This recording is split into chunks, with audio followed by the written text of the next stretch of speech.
नमस्कार। कहानी का नाम है मोटर के छींटे। कहानीकार हैं मुंशी प्रेमचंद जी। क्या नाम कि प्रातःकाल स्नान पूजा से निपट, तिलक लगा, पीताम्बर पहन, खड़ाऊँ पाँव में डाल, बगल में पत्रा दबा, हाथ में मोटा सा शत्रु मस्तक भंजन ले एक जजमान के घर चला। विवाह की शायद विचारनी थी। कम से कम एक कलदार का डौल था, जलपान ऊपर से। और मेरा जलपान मामूली जलपान नहीं है। बाबुओं को तो मुझे निमंत्रित करने की हिम्मत भी नहीं पड़ती। उनका महीने भर का नाश्ता मेरा एक दिन का जलपान है। इस विषय में तो हम सेठ साहूकारों के कायल हैं। ऐसा खिलाते हैं और इतने खुले मन से कि चोला आनंदित हो उठता है। जजमान का दिल देख कर ही मैं उनका निमंत्रण स्वीकार करता हूँ। खिलाते समय किसी ने रोनी सूरत बनाई और मेरी शुदा गायब हुई। रोकर किसी ने खिलाया तो क्या, ऐसा भोजन कम से कम मुझे नहीं बचता। जजमान ऐसा चाहिए कि ललकारता जाए, लो शास्त्री जी, एक बालूशाही और। मैं कहता जाऊँ, नहीं जजमान अब नहीं। रात खूब वर्षा हुई थी, सड़क पर जगह जगह पानी जमा था। मैं अपने विचारों में मगन चलता चला जाता था कि एक मोटर छप छप करती हुई निकल गई। मुंह पर छींटे पड़े। जो देखता हूँ तो धोती पर मानो किसी ने कीचड़ घोल कर डाल दिया हो। कपड़े भ्रष्ट हुए, वह अलग। आर्थिक क्षति हुई, वह अलग। अगर मोटर वालों को पकड़ पाता तो ऐसी मरम्मत करता कि वे भी याद करते। मन महसूस कर रह गया। इस वेश में जजमान के घर तो नहीं जा सकता था। अपना घर भी मील भर से कम न था। फिर आने जाने वाले सब मेरी ओर देखकर तालियां बजा रहे थे। ऐसी दुर्गति मेरी कभी नहीं हुई थी। अब क्या करोगे मन? घर जाओगे तो पंडिताइन क्या कहेगी?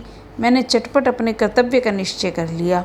इधर उधर से 10-12 पत्थर के टुकड़े बटोर लिए और दूसरी मोटर की राह देखने लगा। ब्रह्म तेज सिर पर चढ़ बैठा। अभी 10 मिनट भी न गुजरे होंगे कि एक मोटर आती दिखाई दी। ओहो, वही मोटर थी। शायद स्वामी को स्टेशन से लेकर लौट रही थी। ज्यों ही समीप आई, मैंने एक पत्थर चलाया, भरपूर जोर से लगाया। साहब की टोपी उड़कर सड़क के उस बाजू पर गिरी। मोटर की चाल धीमी हुई। मैंने दूसरा फायर किया। खिड़की के शीशे चूर चूर हो गए और एक टुकड़ा साहब बहादुर के गाल पर भी लगा। खून बहने लगा। मोटर रुकी और साहब उतरकर मेरी तरफ आए और घूंसा तान कर बोले, सुअर, हम तुमको पुलिस में देगा। इतना सुनना था कि मैंने पोथी पत्रा जमीन पर फेंका। साहब की कमर पकड़कर अड़ंगी लगाई तो कीचड़ में भद्द से गिरे। मैंने चट सवारी गांठी और गर्दन पर एक 25 रद्दे ताबड़तोड़ जमाए कि साहब चौंधिया गए। इतने में उनकी पत्नी भी उतर आई। ऊंची एड़ी का जूता, रेशमी साड़ी, गालों पर पाउडर, ओंठों पर रंग, भवों पर स्याही, मुझे छाते से गोदने लगी। मैंने साहब को छोड़ा और डंडा संभालता हुआ बोला, देवी जी, आप मर्दों के बीच में ना पड़ें। कहीं चोट चपेट आ जाए तो मुझे दुख होगा। साहब ने अवसर पाया तो संभल कर उठे और अपने बूटदार पैरों से मुझे एक ठोकर जमाई। मैंने घुटने में बड़ी चोट लगी। मैंने बौखला कर डंडा उठा लिया और साहब के पाँव में जमा दिया। वह कटे पेड़ की तरह गिरे। मेम साहब छतरी तान कर दौड़ी। मैंने धीरे से उनकी छतरी छीन कर फेंक दी। ड्राइवर अभी तक बैठा था, अब वह भी उतरा। छड़ी लेकर मुझ पर पिल पड़ा। मैंने एक डंडा उसके भी जमाया। लौट गया। 50 आदमी तमाशा देखने जमा हो गए। साहब भूमि पर पड़े बोले रस्कल, हम तुमको पुलिस में देगा। मैंने फिर डंडा संभाला और चाहता था कि खोपड़ा पर जमाऊं कि साहब ने हाथ जोड़कर कहा, नहीं नहीं बाबा, हम पुलिस में नहीं जाएगा, माफ़ी दो। मैंने कहा, हाँ, पुलिस का नाम न लेना, नहीं तो यहीं खोपड़ी रंग दूंगा। बहुत होगा, 6 महीने की सज़ा हो जाएगी, मगर तुम्हारी आदत छुड़ा दूंगा। मोटर चलाते हो तो छींटे उड़ाते हो, मारे घमंड के अंधे हो जाते हो। सामने या बगल में कौन जा रहा है इसका कुछ ध्यान नहीं रखते हो। एक दर्शक ने आलोचना की, अरे महाराज, मोटर वाले जानबूझकर छींटे उड़ाते हैं और जब आदमी लथपथ हो जाता है तो सब उसका तमाशा देखते हैं और खूब हंसते हैं। आपने बड़ा अच्छा किया कि एक को ठीक कर दिया। मैंने साहब को ललकार कर कहा, सुनता है कुछ? जनता क्या कहती है? साहब ने उस आदमी की ओर लाल लाल आंखों से देखकर कहा, तुम झूठ बोलता है, बिल्कुल झूठ बोलता है।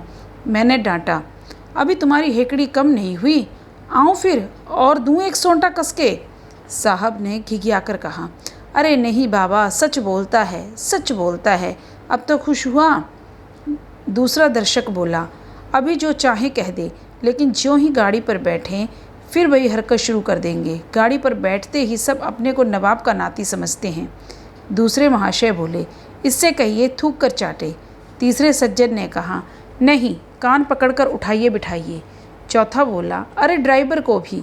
ये सब और बदमाश होते हैं। मालदार आदमी घमंड करे तो एक बात है, तुम किस बात पर अकड़ते हो? चक्कर हाथ में लिया और आंखों पर पर्दा पड़ा। मैंने यह प्रस्ताव स्वीकार किया। ड्राइवर और मालिक दोनों ही को कान पकड़कर उठना बैठना चाहिए। और मेम साहब गिने। सुनो मेम साहब, तुमको गिनना होगा। पूरी 100 बैठकें, एक भी कम नहीं, ज़्यादा जितनी हो जाएं। 2 आदमियों ने साहब का हाथ पकड़कर उठाया, 2 ने ड्राइवर महोदय का। ड्राइवर बेचारे की टांग में चोट थी, फिर भी वह बैठकें लगाने लगा। साहब की अकड़ अभी काफ़ी थी। आप लेट गए और ऊल जलूल बकने लगे। मैं उस समय रुद्र बना हुआ था। दिल में ठान लिया था कि इससे बिना 100 बैठकें लगाए न छोड़ूंगा। 4 आदमियों को हुक्म दिया कि गाड़ी को ढकेल कर सड़क के नीचे गिरा दो। हुक्म की देर थी, 4 की जगह 50 आदमी लिपट गए और गाड़ी को ढकेलने लगे। वह सड़क बहुत ऊंची थी, दोनों तरफ की ज़मीन नीची। गाड़ी नीचे गिरती और टूट टाट कर ढेर हो जाती। गाड़ी सड़क के किनारे तक पहुंच चुकी थी कि साहब कांख पर खड़े हो गए और बोले, बाबा गाड़ी को मत तोड़ो, हम उठे बैठेगा। मैंने आदमियों को अलग हट जाने का हुक्म दिया, मगर सबों को एक दिल लगी मिल गई थी। किसी ने मेरी ओर ध्यान न दिया, लेकिन जब मैं डंडा लेकर उनकी ओर दौड़ा तब सब गाड़ी छोड़कर भागे और साहब ने आंखें बंद करके बैठकें लगानी शुरू की। मैंने 10 बैठकों के बाद मेम साहब से पूछा, कितनी बैठकें हुई? मेम साहब ने रोब से जवाब दिया, हम नहीं गिनता। तो इस तरह साहब दिन भर कांखते रहेंगे और मैं न छोड़ूंगा। अगर उनको कुशल से घर ले जाना चाहती हो तो बैठकें गिन दो, मैं उनको रिहा कर दूंगा। साहब ने देखा कि बिना दंड भोगे जान न बचेगी, तो बैठकें लगाने लगे। 1 2 3 4 5। सहसा एक दूसरी मोटर आती दिखाई दी। साहब ने देखा और नाक रगड़कर बोले, पंडित जी, आप मेरा बाप है, मुझ पर दया करो। अब हम कभी मोटर पर न बैठेंगे। मुझे भी दया आ गई।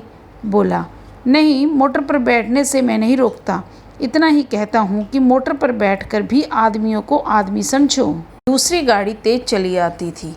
मैंने इशारा किया। सब आदमियों ने 2-2 पत्थर उठा लिए। उस गाड़ी का मालिक स्वयं ड्राइव कर रहा था।